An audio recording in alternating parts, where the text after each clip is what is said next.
시골쥐 서울 구경. 방정환. 시골쥐가 서울 구경을 올라왔습니다. 처음 길이라 허둥지둥하면서 짐차를 2번, 3번이나 갈아타고 간신히 서울까지 왔습니다.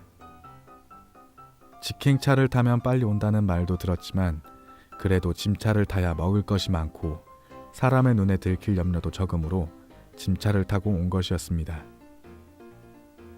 기차가 한강철교를 건널 때에는 어떻게 무서운 소리가 크게 나는지 어지러워서 내려다보지도 못하고 왔지만은 서울까지 다 왔다는 말을 들을 때에는 기쁜 것 같고 시원한 것 같으면서도 가슴이 울렁울렁하였습니다. 남대문 정거장에 내려서 자 이제 어디로 가야 하나고 망설이고 섰노라니까 여보 여보 하고 뒤에서 부르는 소리가 들렸습니다.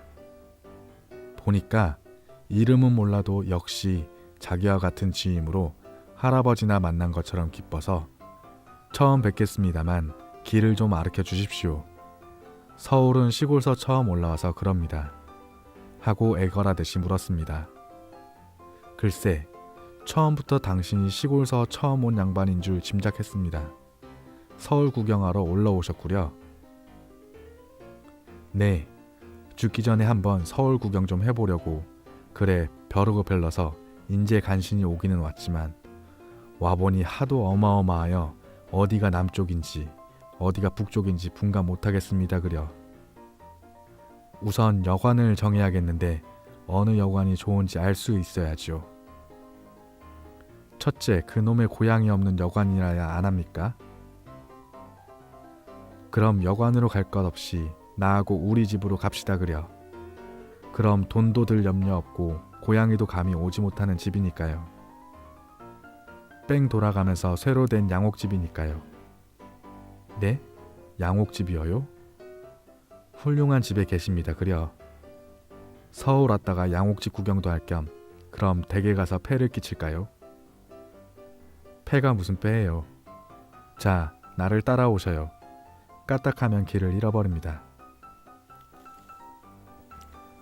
시골쥐는 이제야 마음을 놓고 서울쥐의 뒤를 따라섰습니다.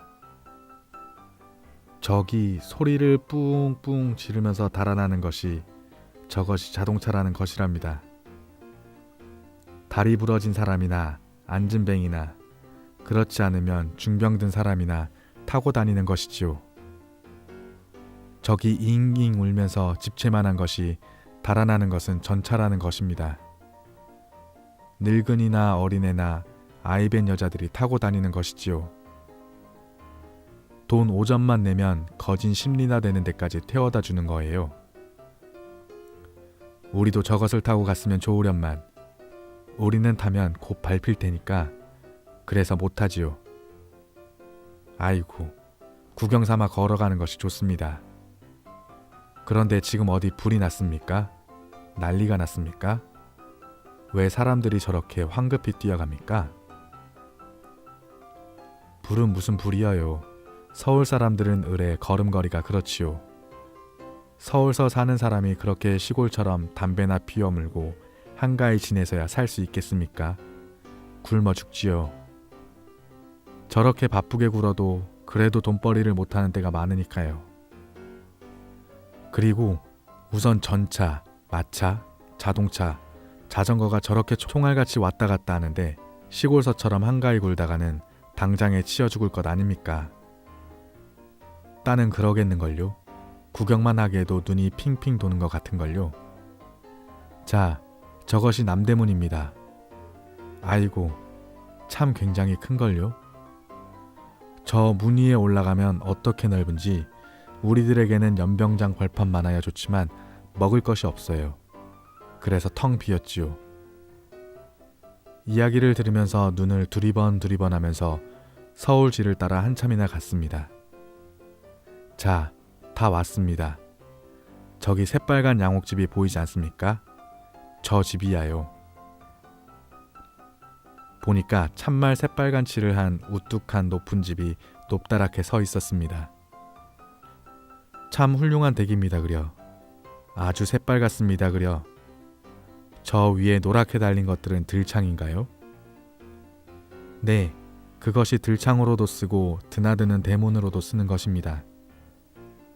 저렇게 높고 좁은 문으로 드나드니까 고양이가 올 염려는 조금도 없지요. 따는 그러겠는데요. 자, 미끄러지지 않도록 속히 기어 올라오십시오. 내가 먼저 기어 올라갈 터이니 곧 따라 올라오셔요. 하고 서울쥐가 쪼르르 기어 올라가서 노란 쇠문이 덮인 구멍으로 쏙 들어갔습니다. 시골쥐도 기어 올라가기는 원래 잘하므로 곧 뒤따라 기어 올라가서 뛰어 들어갔습니다. 어떻습니까? 넓지요? 아무 것보다도 마음이 놓이는 것은 고양이 걱정이야요. 이 속에 이렇게 들어앉아 있으면 아주 천하태평입니다. 자, 좀 편히 쉬십시오. 서울쥐는 몹시도 친절하게 굴고 공손하게 대접하여서 시골쥐는 도리어 미안한 마음을 느끼게 할 만큼 고맙고 다행스러웠습니다. 시골서는 구경도 못하던 청요리 찌꺼기, 양과자 부스러기 같은 음식을 많이 내어 놓아서 맛있게 먹고 있었습니다. 그런데 그때 시골쥐의 머리 위에 무언지 뚝 떨어지는 것이 있었습니다. 깜짝 놀라 보니까 우표 딱지 붙인 봉투였습니다. 시골쥐가 어떻게 몹시 놀래었는지 서울쥐는 깔깔 웃으면서 그렇게 놀라실 것은 없습니다. 인제는 그런 편지가 자꾸 들어옵니다. 아무 염려 없어요. 이따가 잘 때 깔고 덮고 자라고 생기는 것이랍니다. 잠든 후에도 밤이 깊어갈수록 춥지 말라고 자꾸자꾸 그런 것이 생겨서 두둑하게 덮어줍니다. 하고 지금 떨어진 그 편지 봉투를 깔고 앉으라고 시골쥐에게 주었습니다. 그리고 가끔가다 비가 몹시 오거나 하는 때에 먹을 것이 없으면 풀칠 많이 한 봉투를 뜯어먹기도 하지요. 이런 이야기를 하고 있는 때에 이번에는 신문지를 착착 접어 묶은 것이 떨어졌습니다. 이번 편지는 꽤 큽니다 그려. 하고 시골쥐가 서울쥐 보고 말했습니다. 아니요, 이건 편지가 아니라 신문이란 것입니다. 이 세상에서 생기는 일이면 무엇이든지 이 속에 모두 적혀 난답니다. 무엇이 났나 좀 읽어볼까? 하고 그 신문을 펴가지고 들여다보더니 에이 속상하군. 흑사병이 유행하니까 우리들은 모두 잡아주게 한다고 아주 크게 내었는걸. 에구, 그럼 큰일 났구려. 공연이 올라왔구려. 맞아 죽으면 어쩌나요? 아니요, 그렇지만 이 집 속에 있으면 겁날 것은 없습니다. 아무 염려 말고 계십시오.